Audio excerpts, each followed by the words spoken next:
সকলোকে নমস্কাৰ। মই আপোনালোকৰ মৰম আৰু সমৰ্থনৰ বাবে আজি এই চিলভাৰ প্লেট বাটনটো লাভ কৰিছোঁ।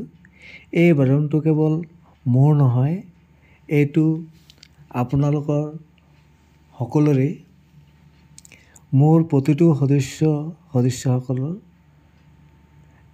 আপোনালোকৰ অবিহনে এই সফলতা সম্ভৱ নহ'লহেঁতেন। আপোনালোকৰ মৰম সদায় মোৰ লগত থাকিব বুলি আশা ৰাখিলোঁ। ধন্যবাদ।